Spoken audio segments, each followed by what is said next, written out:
Hello and welcome. My name is Rob, aka Lantern Noir, and I have taken advantage of the fact that it is 5 o'clock. That means it's time to clock out and pull into our favorite watering hole to enjoy a little happy hour. And joining me, as always, Graybeard's Tavern.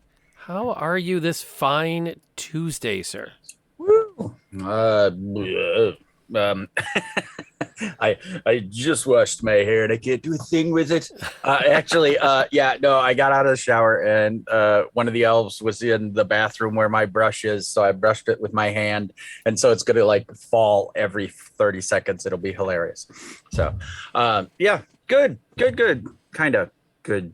To I don't want to jump right in or anything, but the Twitterverse can be depressing at times.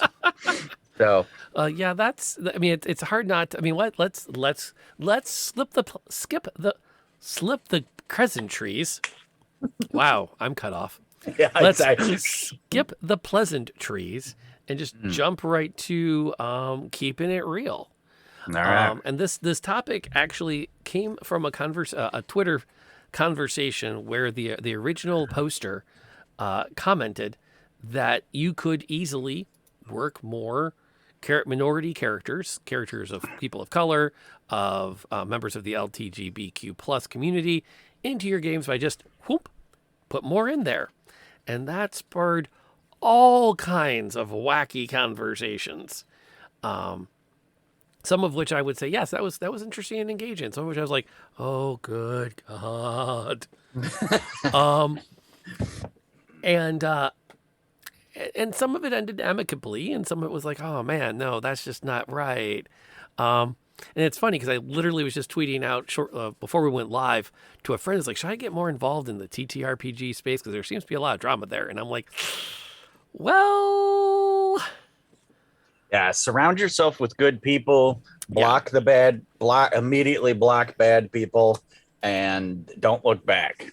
That's my Twitter advice for those who are dipping their toe in that bluebird pool and thinking, because there is some amazing, great people out there, just fantastic, and those people should be engaged with, and I mean, just amazing, and it's interesting too because you can see other people's struggles and the things they deal with in a much larger sense. mm-hmm. And it's been great because some of the people I've been able to, talk personally with and just be like, I, it's how to put this to say things to people like, wow, how do you deal with that every day? Every day I feel so bad for you, and it's great to get their opinions and their views on it. And they yeah, there can be a lot of negativity, but there can also be great friends to be had out there. So Oh, absolutely. And we don't need to dive right into the heavy controversy. yeah. Because here's part of what also becomes part of that conversation. As a dungeon master, you are going to have to, and as a player, let's be fair, as a gamer, you are going to have to think about how real your fictional world is. Mm-hmm. I have there's a book I picked it up, I think I got it as a Christmas present as a teacher, and it was The Physics of Superheroes. Ooh. Now, I highly recommend this book in general if you can find a copy of it. It reads more like a textbook Yeah. because the primary conceit in it is that every superhero gets one exemption to physics.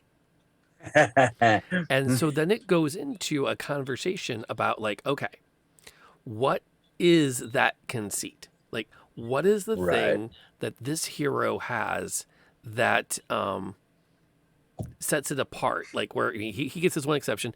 How does the rest of physics work with this person? Yeah. So, like, case in point, the Flash has Right. the exemption of not burning up in the atmosphere when he gets up to speed. Right. That's his out. And then it raises the question then of, okay, well, if that's the exception, let's look at the physics of energy that Mm-hmm. would have to happen for the Flash to work. Like, how many burgers does he eat every day? Like, and it goes, I mean, it's a beautiful write up of all of that math to say, okay, if that's his one exception, this is what the food costs at the Hall of Justice looks like. Because we got to keep this boy fed. Right. 'Cause Right. he a growing boy, don't you know? Yeah. I had a buddy who was what are they called? High school, not track team, cross country runner Distance runner. and distance runner. And he biked everywhere. He didn't have a driver's license, and he had like no percent body fat. And there would be times where he would just kind of like nod out, like like pass out, and we'd be like, "Oh wait, Bob needs food." Come on, Bob, stick with us. So yeah, Exactly. let's see if that'll post. Very, Hey, that's the superhero book. It's a huge link, but because it came through your there. Google search.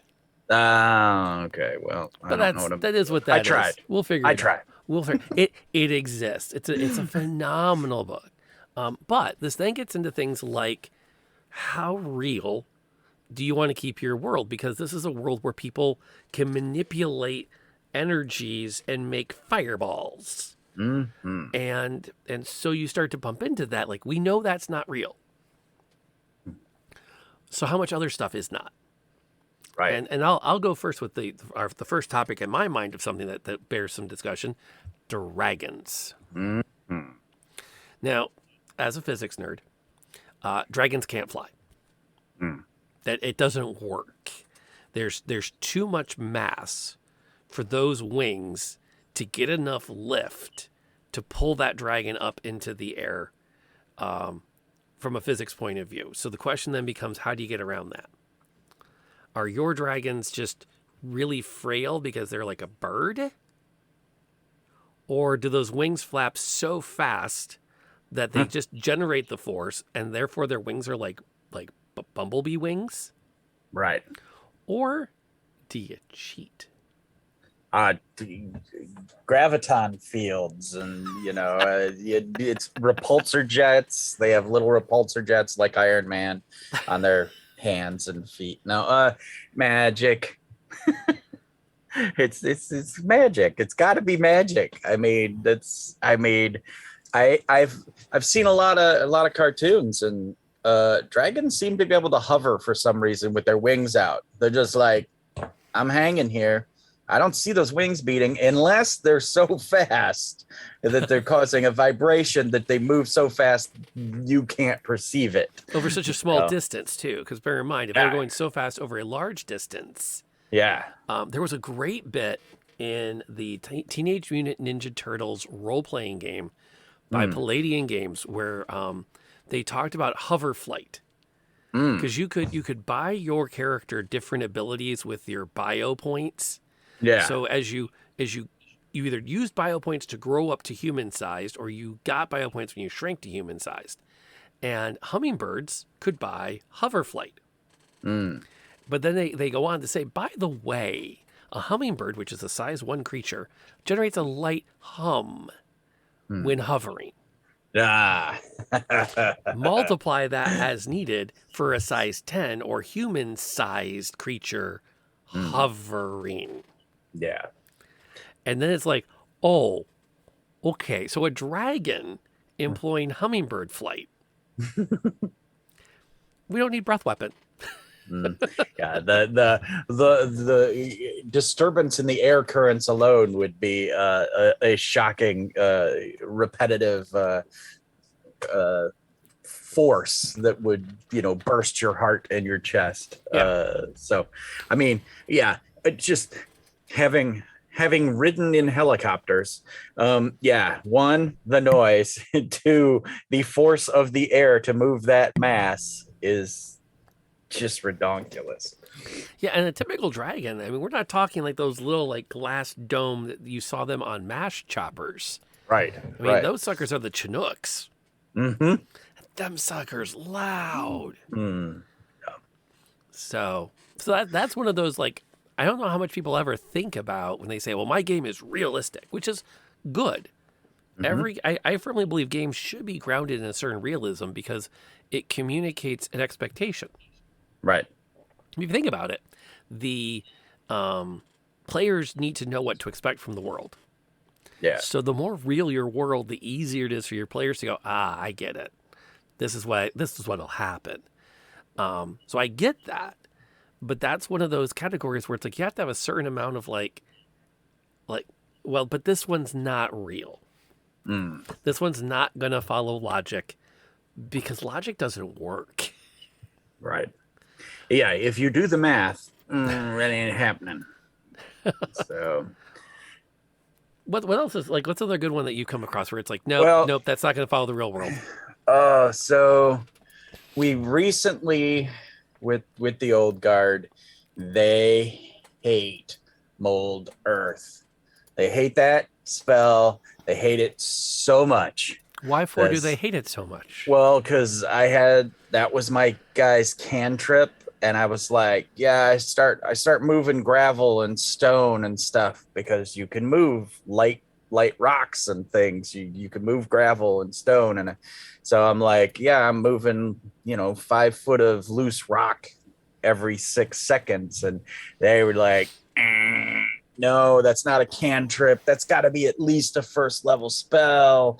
And this is ridiculous. And I tried to explain to them, this is fifth ed, man. You've got Last Airbender out there. People need to be able to like mold earth and sling water and fire from nothing. Yeah, you've got to be able to do the Airbender stuff. But not all at once, because in Right. competition, you're only allowed to bend one element. Yeah. I No. watched enough of that series. Yeah, but I've made a druid who through taking being a variant human and taking this and that, I've got all four of them, all four of the elemental, the move earth, shape water, bonfire, stuff, because I wanted to be like an elementalist, Right. and I chose land wizard something so I could get cold in there too. But yeah, anyway. Because why not? Yep.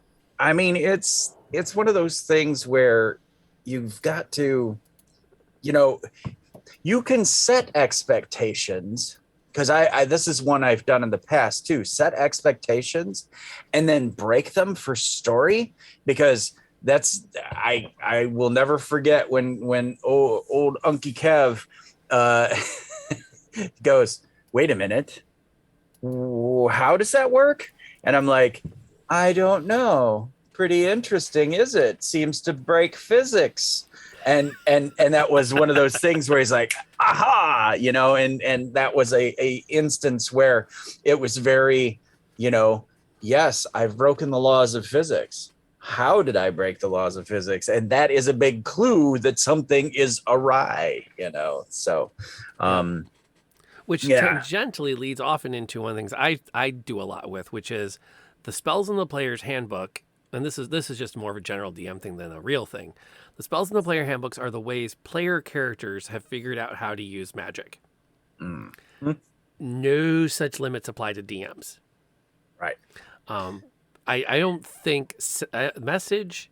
No, yes, send a message has a limit on characters, and I think you actually have to send. I don't think it's an audio thing, whereas the message spell is, but it's limited range.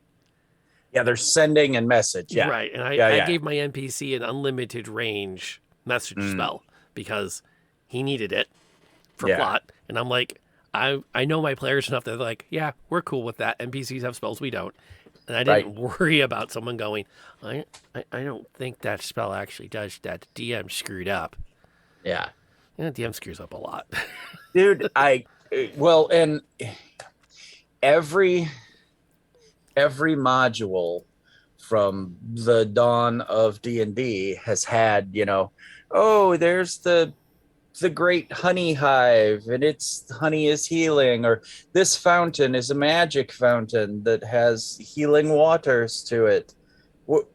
where's that spell in the player's handbook, How huh? do I get to do that? Uh-huh. Well, Or they are cursed forevermore to be. Can I remove curse on them? No. This is a greater curse, or a curse from the gods. Because, sometimes when you do put a spell in the book, then you're like, okay, oof, okay, yeah, well, that's just silly. We go get a 7th level cleric and woo, mission's over. Um, which gets into the great challenges of running high level campaigns. mhm. Another one I think is interesting, and this was the genesis of my of one of my, the game I currently have on Patreon, the Valley of Plenty adventure, which I guess can be run as a one shot. I didn't know you could, but a friend of mine did and said it worked pretty well as one. Oh, nice. But one of the parts of the development of it was what happens in a domain of dread when you can't grow crops because there's no sunlight. Right. Doesn't the economy kind of crash when there's no food coming in to a little farm to a rural community? If you can't grow crops, you don't have not only do you not have a functioning economy, you don't have a functioning supply chain of food items. Right. But then that started a conversation about Barovia and Curse of Strahd, which is how does anybody live in the Barovian Valley where there is no sunlight? It's perpetual shadow. Yeah. Like there, you can't grow stuff without sunlight. Yeah. And I kind of I poked around a little bit on different parts of Twitter and the D&D Beyond forums, and almost every day I went, yeah, don't worry about that. Mm. Yeah, they So- have food. So, my the way I answered that Go for was it. that when the people appear there, that's when time begins. I know that in the recent module, it has, for years and this and all that, but in the older module, I just kind of went, well, it's a place of, it's a domain of dread, a pocket universe. It doesn't exist until you step into the box with the cat, and then you see if the cat's, Strahd, and it's that kind of thing where, yeah. So the crops have failed, but they failed just this season. Hence, there's still wheat in the mill and still food over there, and they're making pies. Using the 5th edition one, they're making pies out of kids. Spoilers. Oh, spoilers! Sorry. Well, we won't say who was making pies. For Yeah. Yeah. So, Get around that. Get around that. But that's not bad. I respect that. Although that also then leads to if they just started in that moment, everyone's going to be slightly like, wait a minute. So it does. Back in the old days when people ran Ravenloft, right. there wasn't anything beyond the castle. Right. I mean, there was the village that you would spend 1 or 2 sessions in, Mm-hmm. and then you were in the dungeon crawl of the castle, Yeah. and then you made new characters. Right. Exactly.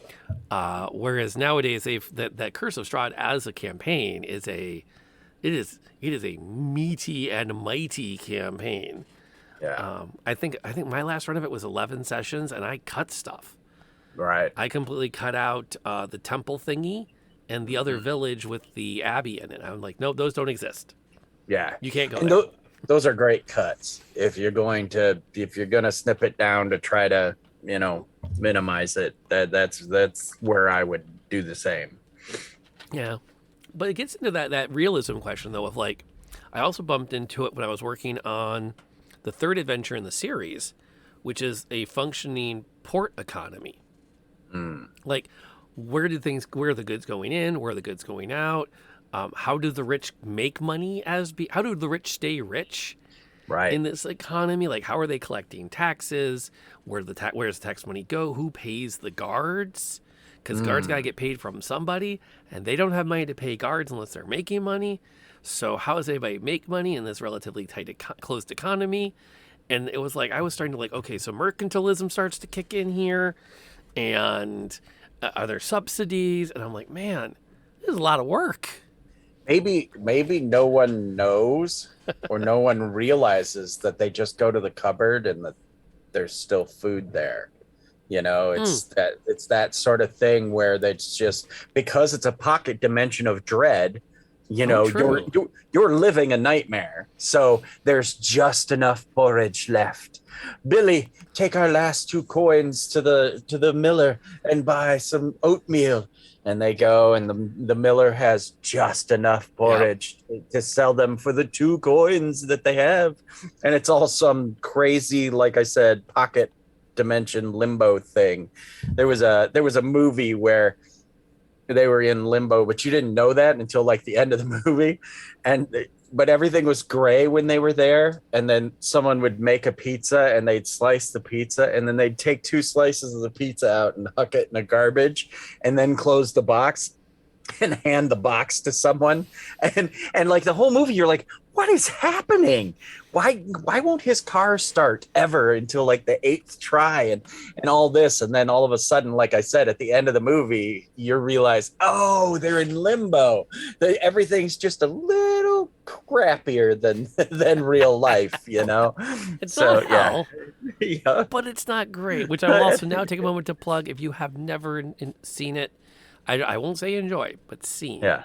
Mm. Jean-Paul Sartre's No Exit.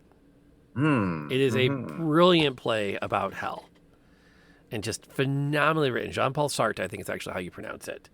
All right. I had a chance to see it in college. We had a production by our theater department, and it was just chef kiss. An Nice. Nice. amazing story about a vision of hell that I Mm. think truly was hell, Ah, but without what you would expect. right. Right.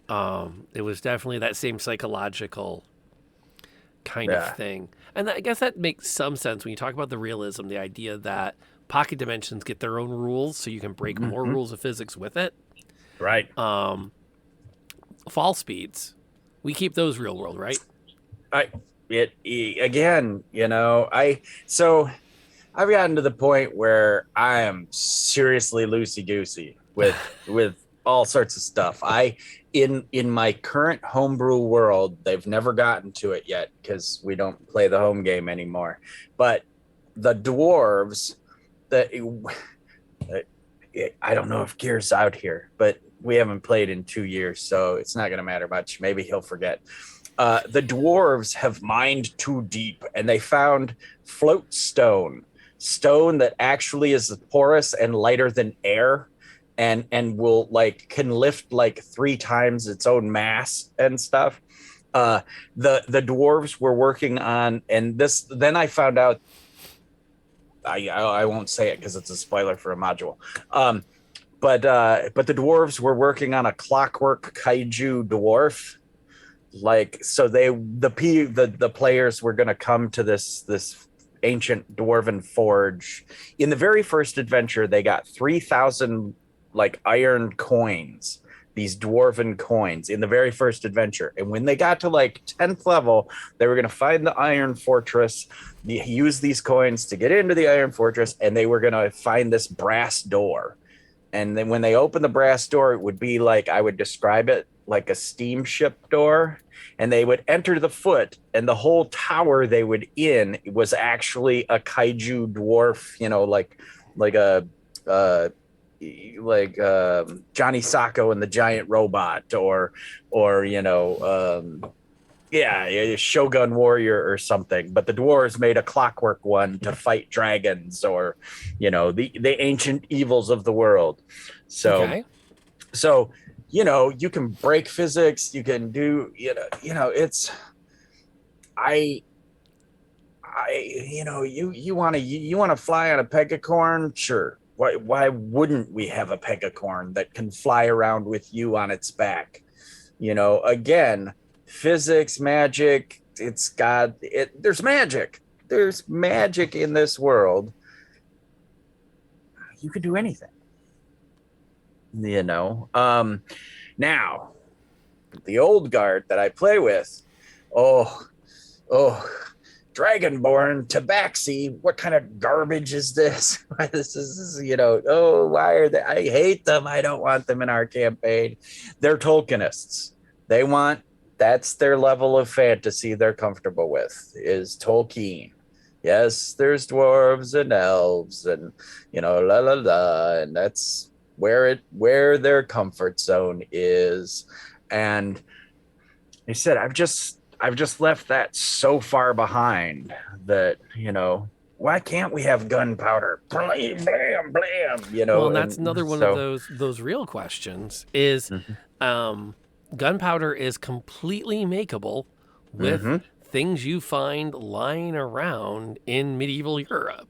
It's just a matter of having the knowledge base to go, okay, if I mix this with that, and then I do this with it, and then I blend it with the other thing, pretty soon I have actual functioning gunpowder, and if I light it, it goes boom. mhm. And that then opens the question to what extent that's something that works in your world or not. It kind of skirts a little bit with addressing player knowledge versus character knowledge, Right. because while the characters might know it, the players might know it, the characters might not have any reason to attempt to put those things together in a way Right. that actually becomes something that does something. Yeah, the my favorite example along those lines is, and it was in a dragon article or something. Um, there used to be a class, maybe it was the conjurer or something, that you could create a small object up to X amount of space, blah blah blah. And this person asked their DM, "Hey, can my character's background be that he was in our world and then now he's in this world?" And the DM said, "Sure." So then he said, "Okay, I conjure a miniature atom bomb, like a Yeah. thermonuclear detonator, and I huck it, blah blah blah." And so it it was this whole thing of okay, yes, you know how to do that, or what an atom bomb is. And even if you came from another world and you were a physicist, and yes, now you have magic, maybe the magic doesn't know how to make an atom bomb. you know, Yeah. you have to you gotta kibitz, and you gotta set those boundaries. And like I said, maybe at some point break those boundaries and go, oh yes, now that you are 10th level, you can create a thermal, detonator. And so it is a 66 fireball, but you can create once a day a thermonuclear detonator or whatever. I don't know. It's all communication and stuff, and what you want in your game. Which then kind of gets into where things got hot. Right. And this was one I thought was interesting. The argument went like this: if you're running a game that takes place in a real world and you have a northern climate, you cannot have people of color in your game because they, quote, would not survive. And that was a real hard one for me, because it was really hard not to feel like it it just doesn't work that way. Like, that feels like such an effort to say, Yeah. here's why I don't have this in my game. Right. Right. Like, I want to be racist. I just want this. I just don't want this. I don't want. And you're like, Well, and wait, that was the thing, is it's like I respect the idea of running a, quote, realistic campaign. And again, players should get what they expect. mm-hmm, But at the same time, the mental gymnastics to say, fireball's good, flying mm-hmm, dragon's fine, mm-hmm. but no dark-skinned people in this part of the world because not fine. Yeah. And I read the whole conversation, but I did not comment on it because I was just gonna say, so one of the things in case people didn't know, I was kind of raised as a survivalist. That was just my dad's jam It's a and Michigan stuff. thing. And it is a Michigan thing, particularly up north. So scurvy, you would get scurvy here in Michigan if we didn't have citrus fruits and stuff. Well, okay, but you can eat dandelions. You can also drink pine needle tea, has tons of vitamin C and stuff in it. So my answer in that whole thing was going to be, oh, but you forgot about nettleberries. Nettleberries are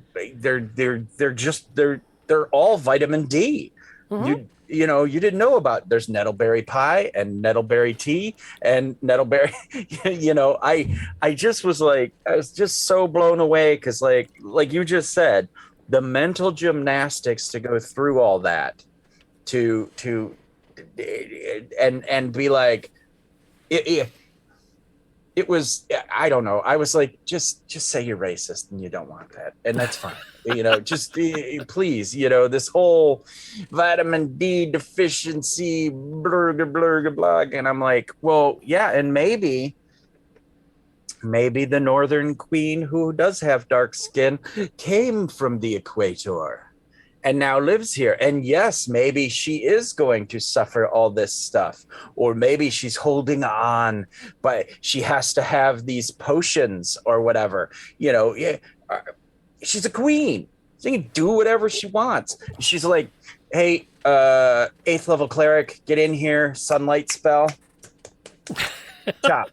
Well, and that's one of the things I think really breaks the realism. I mean, if we're really getting down to the brass tacks of it, Yeah. there's so many cantrips Mm-hmm. that can break the world if you're not careful with them. Mm-hmm. That it's really hard to not imagine a cantrip level spell that goes, bing, vitamin D empowering sunlight. Like it's not anti-vampire sunlight. Right. It's not sunlight that would like impose combat disadvantage to an undead, but it's just enough UV light to activate that vitamin D. Right. And it's a cantrip. Or oh wait, Goodberry. I'm sorry. That Goodberry's all chock full of vitamins. It's everything you need for a day. I make dozens of the things every day. It's the first level spell. Everybody, hold on. We don't want scurvy, and we need to keep our vitamin D up. Here's your Goodberry. Yep.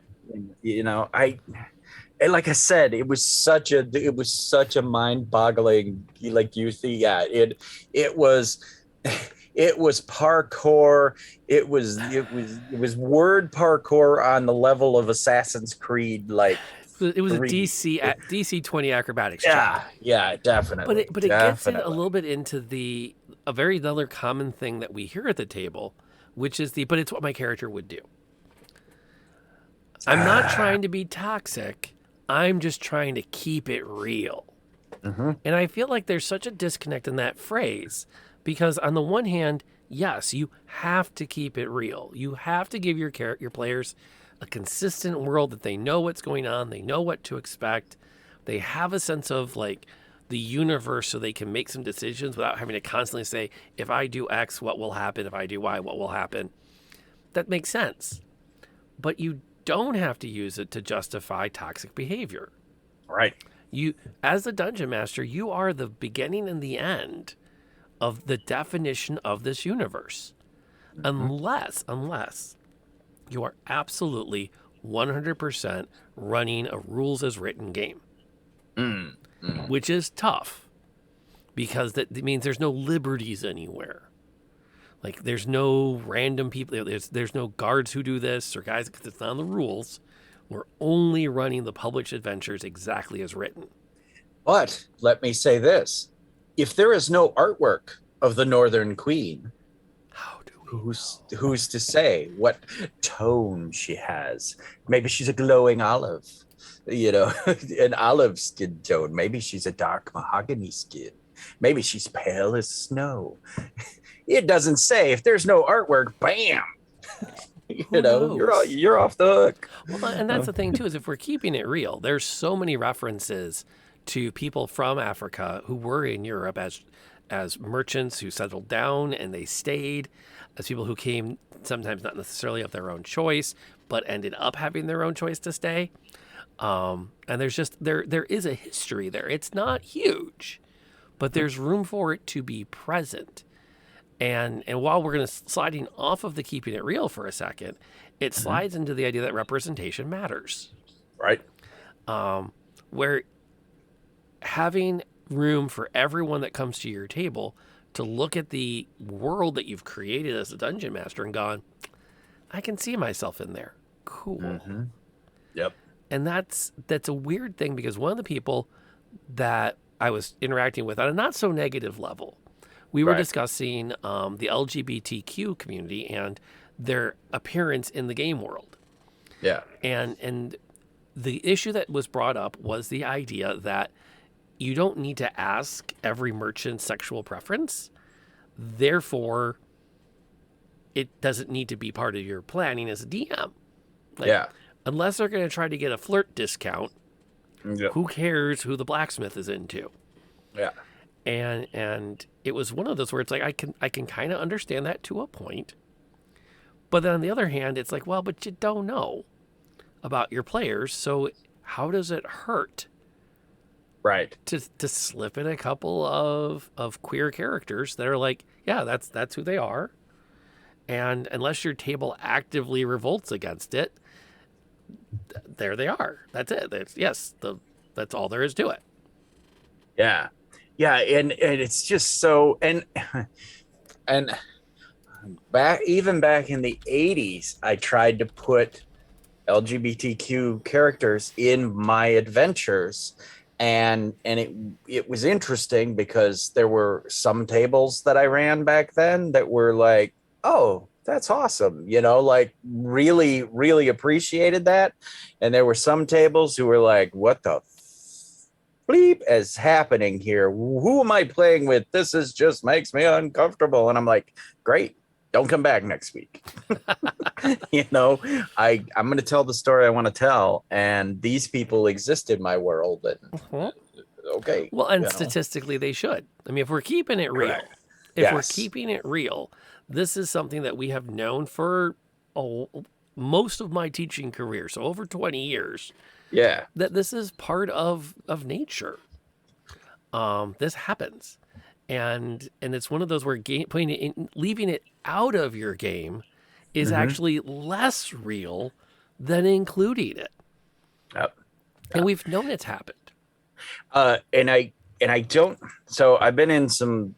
Again, some of the people I hang with on Twitter are in they're constantly under attack, and I appreciate their wherewithal because they keep fighting the good fight and stuff. And I can't remember what conversation this was in recently, but it was one of those where they were like, well,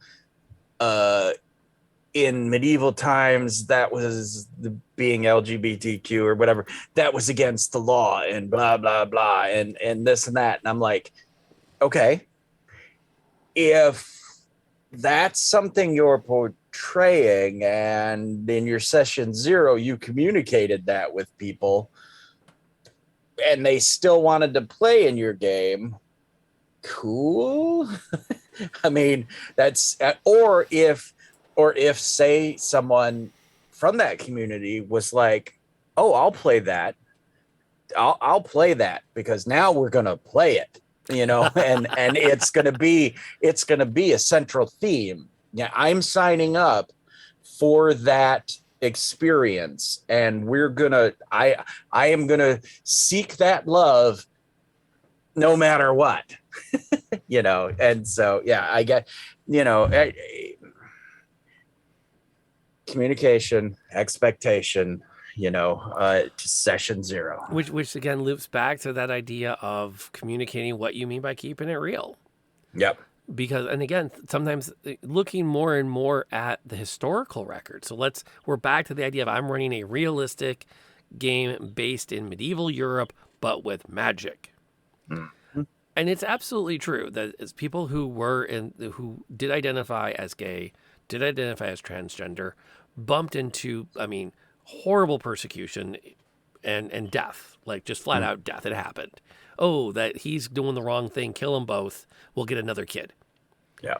Terrible stuff, which meant they kept it on the DL. Yeah. I mean, to think that threat of death would stop two people from being in love with each other flies in the face of not just the idea of a romance novel, but the historical record. Right. And that's something that it's tricky, but it's there. And you just, if you're gonna play in a world where this is the world you're building, you just gotta be upfront with your players that this is the kind of real you're going for. That's, is it really real? No.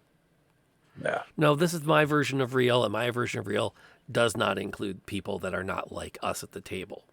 Right. Game of Thrones, Sir, S-E-R, blam. It applies to men and women because men and women are both knights, and that's it. Done. You know, I was women, this old when I realized that's what they were doing. women can inherit property and blah, blah, blah, blah, down the line, you know. So, If that's the world you want to run. yep. The one thing that we did kind of bump into a little bit in those conversations was, but my table is 5 white straight dudes. Do I still need to do why are you telling me I need to change what we do at our table? And I'm not going to lie. There's a part of me that's like, look, if that's your group and that's your comfort zone and everyone's having fun and you're not worried about being inclusive to a larger community, then do what you're doing. Yeah. I mean, as you can see, I keep a collection of board games here. I could just say the only board game I play is Catan. And that's the game that I always play with my buddies. We always have fun. I don't need to branch out to other games that may be fun. I don't need to invite new people over with their new board games because we don't want to learn the rules for all those new board games. And let's be honest, after the 4th time someone says in a session, trust me, this game is going to be fun. Let me get through a few more rules. You're like, you're not listening anymore. You're just skimming over the cheat card and figuring I'll figure this out by turn 4. Yep, exactly. You know, or we've been playing bridge every Thursday night for 35 years. Bridge is our game. That's what we play on Thursday nights. You can know? take that pinnacle and stick it right up your pinnacle.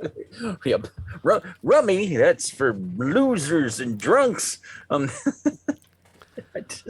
don't know, man. Except for those hoity ones over there who insist that they play whist. Yes. But I mean, to be fair, I mean, if that's your group and it's isolated and it's insulated, and you never intend to expand it, and you've known these people for forever, then I respect a certain amount of, I don't need to make any changes at my table, and partially because they're never going to change. That's just where they're at. Yeah. Well, and I think even in that conversation, you had said, no, I'm telling you to play the way you want to play.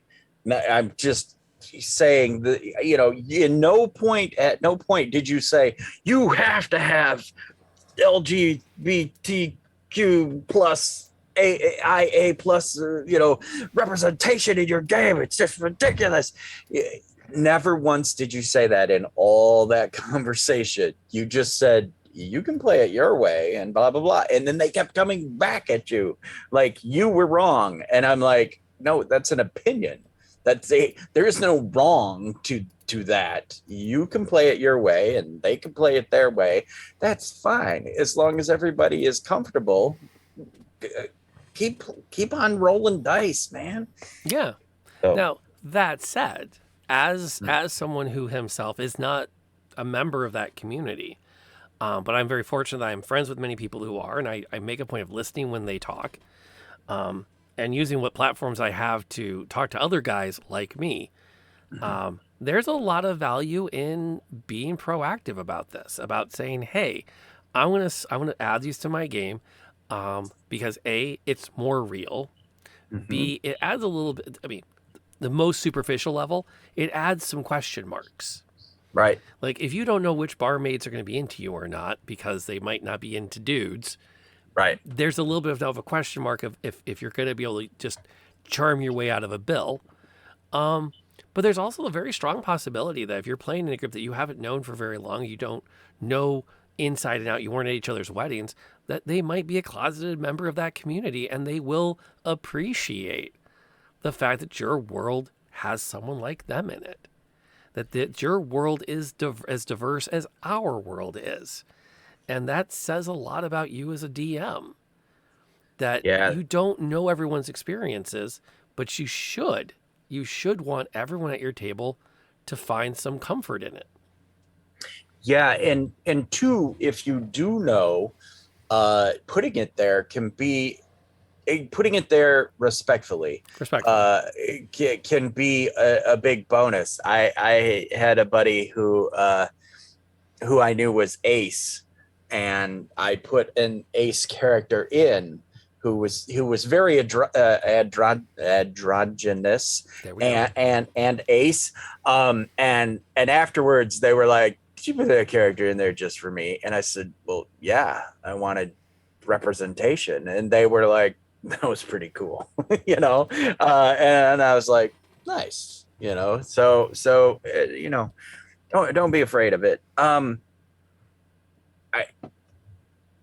Do we want to like move past that sort of thing, or do we want to continue in there, I feel or like we've beat that so? pretty well to Okay, death. all right, okay. You have another thought on it though?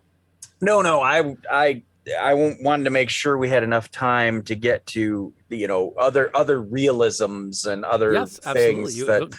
So Shift to more realism, sir. yeah, I guess one last thing on that is I always put the representation there, even though I'm pretty sure all the old guard gaming peeps are not of the same volition as I, and so it's funny to see them interact when they know that certain characters are either gay or bi or pan or whatever. And so it's cool to see their interactions, even though I've known them all for like 30 some years, and I always try to give romantic hooks. And I've been so happy in this campaign that one of the players has actually gone after a couple of the romantic hooks that I've had for them. It's been so nice, even though it's cishet and blah blah blah. But to see them go, maybe I will settle down, from this life of adventure. So that's been cool and fun. But yeah, realism. It's a thing. You should do it. It's a thing. Yeah, I think that so I usually have a checklist, and when I do my session 0, stuff like guns, gunpowder, airships, those are usually the big ones that I know that certain, again, Tolkien-esque players and such will go, do we have to? Well, and that's, to be really honest, going back to the broader view of realism in your games, airships change a lot of things. When you introduce, if you're being realistic, if you introduce the ability to fly across an ocean, you inherently decrease the danger of travel across great distances because you've introduced a third dimension to travel, which makes piracy incredibly challenging because, if all the pirates are on the same plane, i.e. water, they only got to line up with you on 2 axes. You add a third dimension. Now the pirates have to line up with you on a third axis. And that's going to have, being real, a lot of ripple effects through your game. So I can definitely see people going, yeah, no, I don't know. No, that's going to be too weird. Yep. Or now there's air pirates because, if there's airships, there's going to be air pirates. But then that opens the real conversation. Like, but realistically, what are the odds a pirate is going to see you at an altitude they can get to intercept you? Like, there's so many variables tied to that.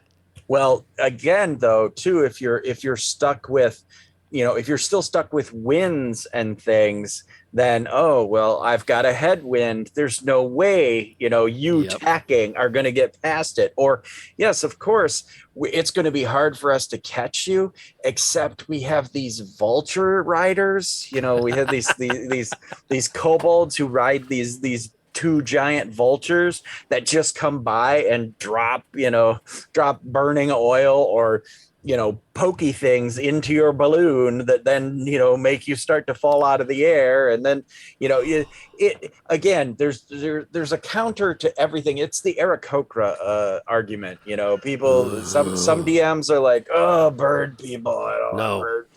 I don't want bird people because then I fly and then I got to write things to fly. And I'm like, challenge accepted. It must be That's nice to have copious free time for planning your D&D games. I'm just telling you, it's a And I'm just difference. telling you, over my flaming dead 10th level I wizard, are there going to be Eric Croca in my games? again, see, there it is. There it is. There's but see, that's it. That's where you just set that expectation. I go, okay, well, your wingspan has to be 15 feet. The hallway is only 10 feet wide. How are you going to fly over this trap with your wings? Or well, of course, you've taken to the sky. Ah! Everybody shoots the thing in the air because that's scary. Although on this bend, I Mm, tried to do this because I wasn't comfortable with flight. mm, And for a short campaign, Tiffany was playing a pixie that I gave flight to, but she had to make a concentration check mm. if she was flying and took damage. It wasn't concentration. It wasn't concentration like a spell where she Right. couldn't cast other spells, but it was enough concentration it could be disrupted. Yeah, that's awesome. That's pretty cool. I mean, again, that expectation and that adds that gambling and thrill kind of Yeah. to that character and to flight. So yeah, I remember the first time I played a pixie. Let me see if I can still remember the name. Yas Vadas Vayander Dander was their whole name, and the party just called them Yas, and that was it. But they had flight and invisibility, and because it was, I forget what the book was called, something of the wee folk or Fae something or other. It was a D&D second edition splat book. And yeah, the pixies and centaurs and sprites and all the Fae folk were in it, and that was pretty cool. But again, yeah, it is. I know that, how to put this. I know that DMs who write more of an outline like writers do, I know that unconventional wrenches do indeed gum up those works a lot more than sandboxy improv DMs. And I understand and I totally get it, because there's telling a story, and which can be so deep and soul searching, and then there's playing in the sandbox where you're more of a kid's game, and that ended up cool. Is definitely two different ways of DMing. So Oh yeah, and that's definitely a thing. And um, being realistic about what you want for your realism and being mm-hmm. upfront about it. Like, hey, this is the way this game's going to go. These are things I do. These are things I don't.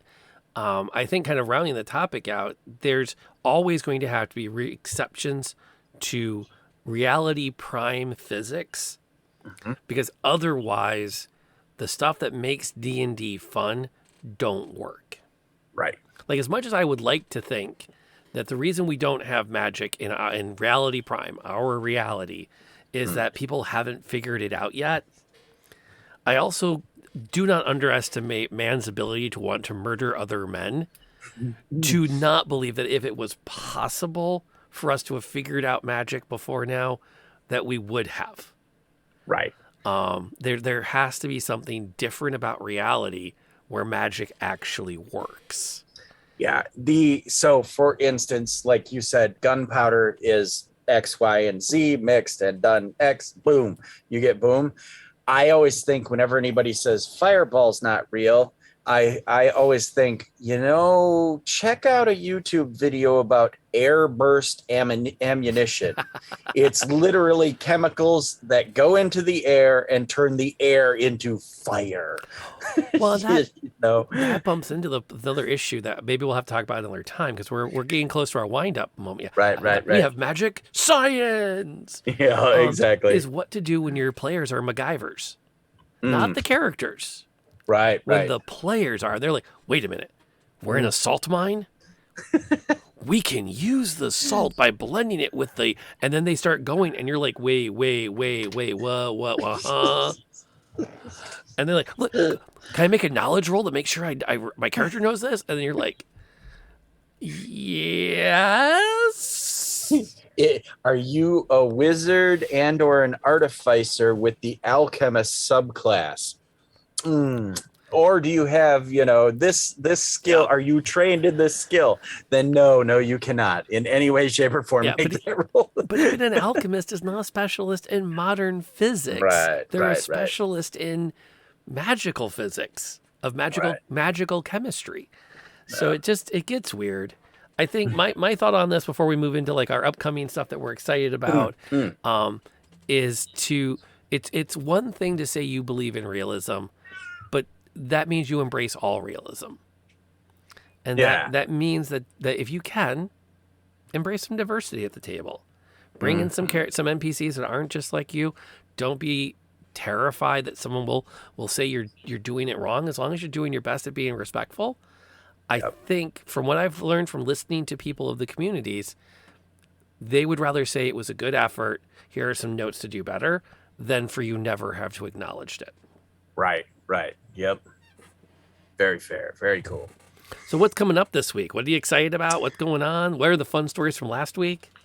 So, I guess we'll do last week. Last week we did our session 0 for an upcoming Call of Cthulhu game on Indoor Adventure, which is supposed to start this Thursday at 8:30 Eastern Standard Time, but it looks like a player may be having a family emergency, in which case we will not be starting this Thursday. We'll be starting the following Thursday. But we did our session 0. We created characters, and I had what's it called when you got too many choices? Paralysis. Analysis paralysis. Yeah. I was totally paralyzed and dragging my feet, and everybody else was like zipping through character creation, and I was weaveling over options, and then unfortunately at like 2 a.m. I'm like, click, and the character all filled in all the blank spots, and I was like, on Discord at 4 a.m. or whatever it was. I'm like, oh, and this, and oh yeah, and this will be so cool. So I got that coming up.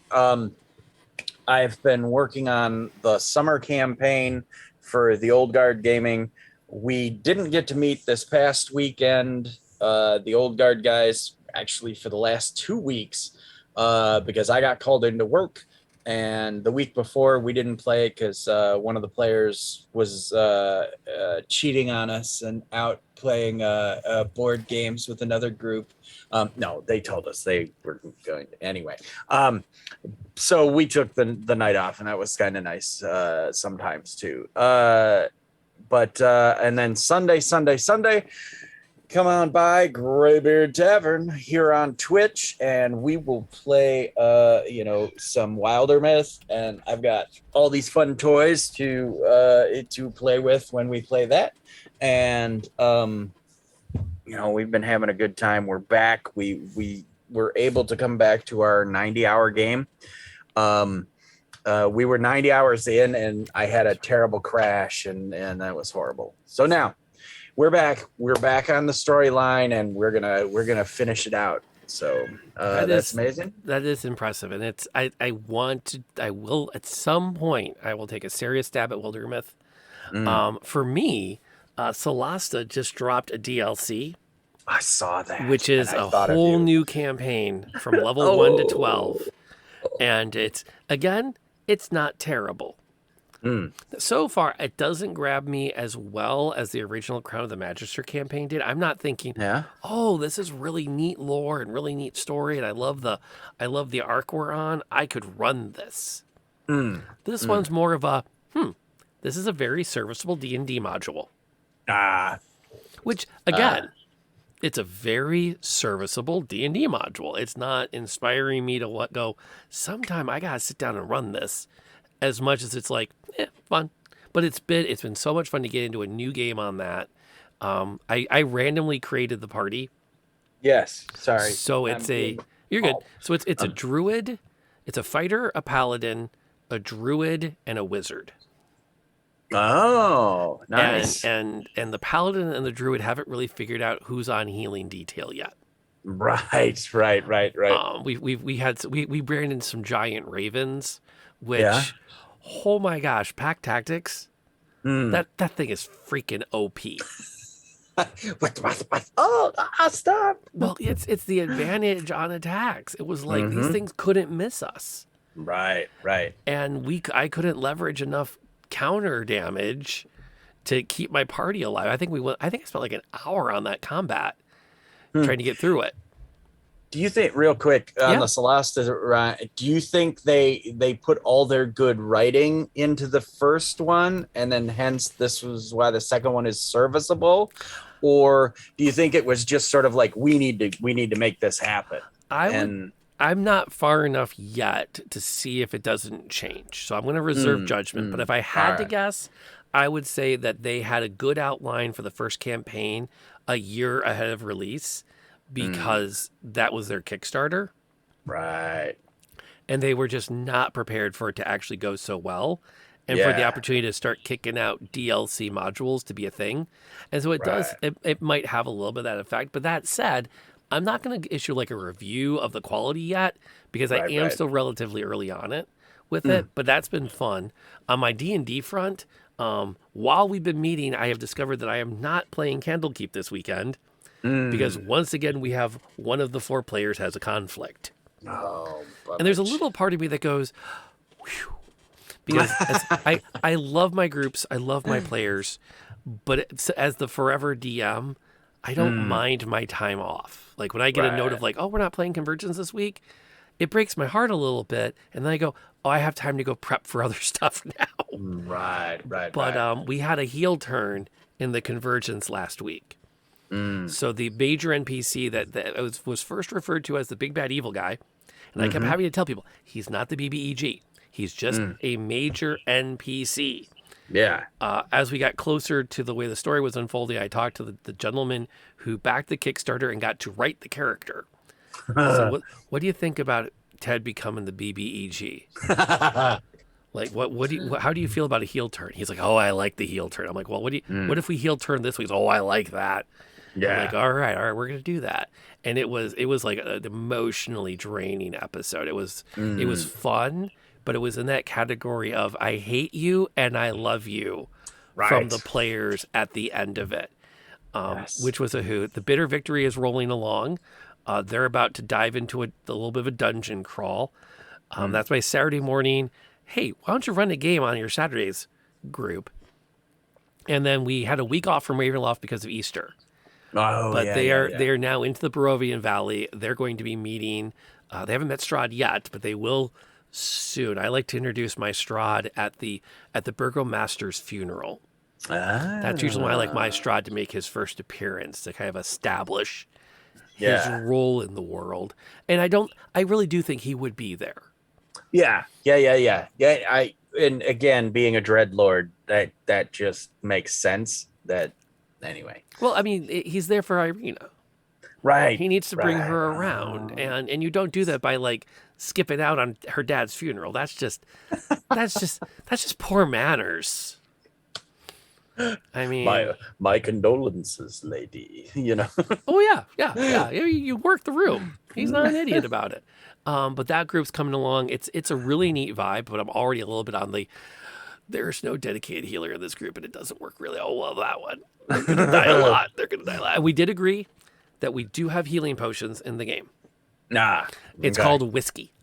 Right. Yep. So, I mean, as anyone who has ever played any of the Elder Sign, Arkham horror Yep. games, everyone knows whiskey heals. Yep. Rubbing alcohol for external wounds and straight whiskey for the internal ones. But it kind of makes sense too with the model I've used a lot for hit points as being a form of like desire to continue fighting. Mhm. So it makes sense that if you throw someone a bottle of wine and they Yep. take a good hearty swig off it, they're gonna feel that rush to get back into the fight. Yeah. And I think that kind of does what we want to do thematically and mechanically gives them a way to keep fighting so that the combat doesn't become a one where I have to pull punches because we have a monk, we have a warlock, we have a rogue, and we have a barbarian. See, that's a lot of damage output, Oh, man. yeah. I'm waiting to see. I want to see how that kind of works its way out. I mean, it's more of a, oh, we can Nova Strike all day long. I Yeah. mean, there is no like the wizard goes, oh, I'm done. I'm out. I got nothing, guys. Kind of thing. Or even the cleric is like, yeah, no more heals, fellas. You know but in that kind of crew, the punches are hard, and Yeah. they last all day, every day. Right. Although it's been fun watching the warlock hedge his bets and not really out himself as a warlock to the party. Because again, this is 1921, so Right. magic is one of those like maybe it exists, but most people don't open their minds to it. And there Yeah. was actually a puzzle they were trying to solve, which was putting a candle on a little ledge across the Mm. roof. And we had nearly had two characters die sliding off the roof to a 3-story drop. Yeah. And then he kind of looks around and goes, I cast Mage Hand. Mm-hmm. And there was some frustration. there was some anger at the table after that. Because like if you could have always just why Mm.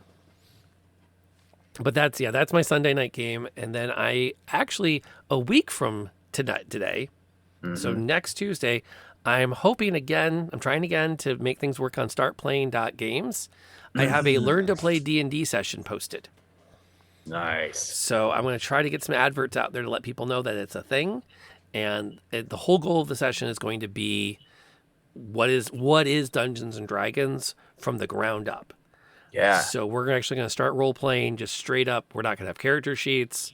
We're going to use very simple rules to get through their first role playing experience, and then we'll get into okay, what is Dungeons and Dragons now? How does this work?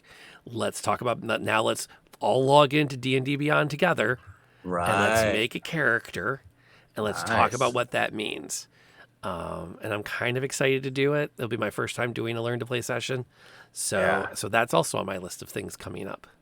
Man, so with that, is that like a 4 hour Yep. session? I have it blocked out as a 3 to 4 hour session.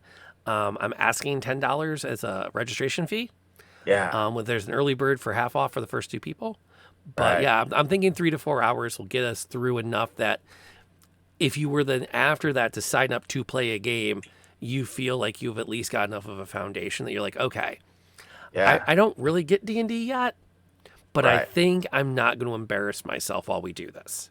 Well, and now I've got a touchstone with D&D Beyond. You know what I mean? I've got a thing where I can push buttons. Mhm. So when people call things out, I can just push a button and know, okay, I find dexterity or skills down here. Saves are up here. My actions are listed. Yeah, that's good. That's very cool. Very cool. Yeah, I'm excited for it. I'm hoping, and part of it too is like, I don't know to what extent the momentum's going to start to pick up there, Yeah. because this is one of those where I don't know how the session will go because I haven't done one before. Mhm. So I need to get a couple of sessions in so I can go, oh yeah, these are going to be really great because XYZ happens. I need a couple sessions first. Yeah. It's that first oomph Yeah. to get into it. So I think that's it for us this week, isn't it? Yeah. We're going to come back Yeah. in 2 weeks and talk about virtual tabletops unless something weird happens. Yep. Because we kind of glanced over the big news for the week, which is WotC bought D&D Beyond. Yeah. Oh yeah. The big one. And I called that way back Oh yeah. when the D&D con had, and then I've been talking to people saying that I think that, again, and we talked about this way back when on Mhm. that last D&D con, I think that they're going to roll D&D Beyond into their new virtual tabletop, which we're going to see in this year or in 2024. They're going to do a virtual tabletop, and Or they're going to we'll acquire see. one. Well, and I think though that they're going to integrate it. It'll be integrated Yeah. with D&D Beyond, and the tabletop will all kind of be one thing. So that's my almost my hope and dream. And a lot of people are saying roll 20, roll 20, roll 20, and I'm like, they're not gonna. It's Watsy. They're too artsy. They're gonna pick one of the tabletops that's very 3D or dramatic, or it's gonna have some bum bum bum bum to it. I feel like Tailspire is a good candidate, which we'll talk more about next time. Perfect. So, on that note, thank you for listening. Thank you for being part of our podcast family. If you've gotten this far in the episode, please, please, please consider leaving a review on your podcast platform of choice to help other people find this content. Until the next time we all get together, the final word goes to Graybeard as always. So don't wait, stop, try again. Take two. Okay, the final word as always goes to Graybeard. Always. Oh, nope, it didn't work either. Nope, we're not Take going to three. take three. We're not going to take three. I'm just going to push through. We're going to say, set expectations. Don't be afraid to try something new. Play D&D your way. If somebody wants to argue with you about, the Dark Queen of the North, just walk away. Block them and walk away, even if it's in real life. And on that note, folks, wherever you are, whatever you're doing, also stay safe. Bye. Bye.